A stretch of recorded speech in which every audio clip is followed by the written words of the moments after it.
Howdy everyone, and welcome to the next lesson on Romeo and Juliet. I'm going to be looking at form and structure. Okay, so the first thing I want you to look at are these two lines from the play. Okay, and I want you to tell me which one sounds better and why.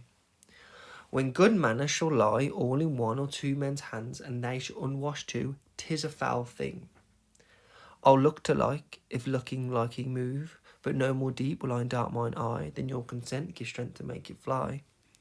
Alright, pause the video, which one sounds better and why?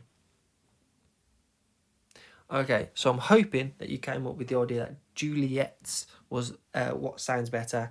Now, it's a little bit unfair because there's quite a lot of alliteration in that first line, and you've also got the rhyme of fly. However, even if those words were different, if those sounds didn't happen, this would still sound better than the servant. And this lesson is going to be looking at how and why Shakespeare uses the rhythm of lines to affect the audience. Okay, now what Shakespeare does in all of his plays is use something called Iambic Pentameter. Now Iambic Pentameter, which I'll break down in just a second, is the rhythm of the sentence. Okay, now if you got the word by here, by means two, Iam means sound, so you got two sounds, and then you've got pent, which means 5, and then meter, which also means sound. So you've got 2, 5 sound. So you've got 10 sounds in a line.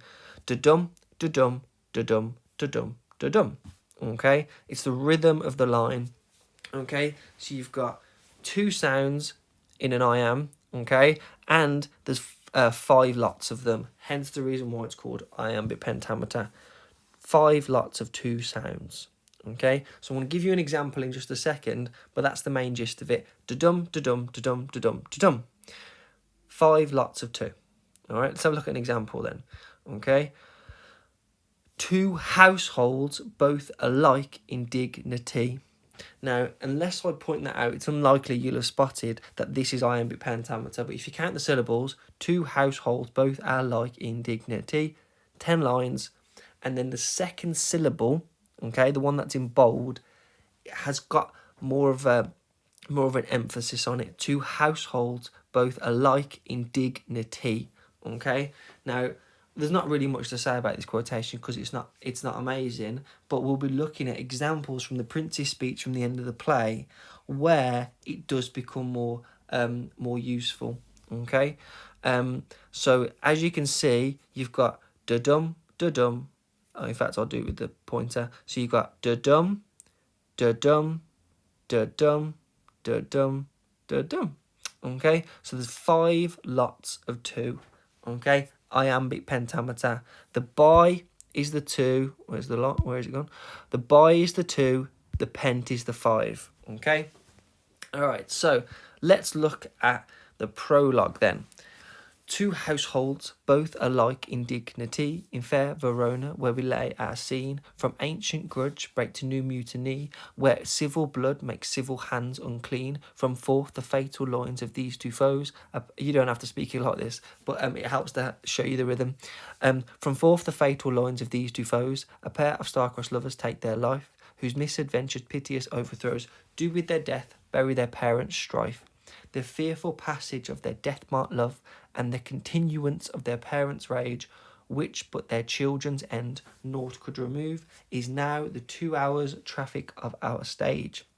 The which if you with patient ears attend, what here shall miss, our toy shall strive to mend. Now you can see how some lines work better than others. The last 2 lines are particularly good. The which if you with patient ears attend, what here shall miss, our toy shall strive to mend. It helps when you've got single syllable words. So you could have, in fact I'll do this with a pen. So what here shall miss, our toil should strive to mend. You can see how the focus of each line is put onto the dum. Okay, of the dum, you've got the dum is the focal point. I'll pick another one. The which if you with patient ears attend. Okay, again, is now the 2 hours traffic of our stage. Okay, so the focal words are the ones that have the dum in it out of the 2 syllables. Okay. All right, so let's have a look at the printed speech then. Okay, but you got to remember that the only people that really get to speak in iambic pentameter are people of status. Hence the reason why even villains in Shakespeare plays get to speak in iambic pentameter. It's people who have status. That first person, where's it gone? That first person, that second servant, okay, that is not a person of status, okay. And the reason why this character doesn't get the iambic pentameter is because this person isn't as important, okay. So let's skip through then. So let's have a look at the printed speech. A glooming peace this morning with it brings. The very end of the play. The sun for sorrow will not show his head. Go hence to have more talk of these sad things. Some shall be pardoned and some punished. For never was a story of more woe than this of Juliet and her Romeo. Okay, so you can hear the rhythm in that. But if we focus on the key phrases then. So a glooming peace this morning with it brings. The sun for sorrow will not show his head. Go hence to have more talk of these sad things. Some shall be pardoned and some punished. For never was a story of more woe than this of Juliet and her Romeo. Okay, so that's not perfect, but you can see how the best words, the best phrases are put into these circles, the dumbs, okay, on the dum. Okay, now the main task of this lesson is going to be looking at how this affects the audience then. Okay, let's do an example then. Your task is going to be, how does Shakespeare use iambic pentameter in Romeo and Juliet? And here's an example. All right, this is the model. I use gloom and peace. Shakespeare uses iambic pentameter to draw the audience's attention to key words in the prince's final speech. For example, the sun for sorrow will not show his head. The sounds draw attention to the noun gloom, but also peace. These two words are supposed to say. These two words show the mixed feelings that both the characters and the audience would be feeling. Romeo and Juliet are dead, but so is the grudge.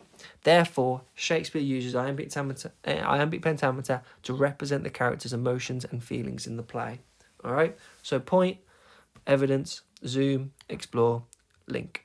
Okay, you're going to be writing your own, and I'm going to give you, I'm nice like this, I'm going to give you the quotation to focus on.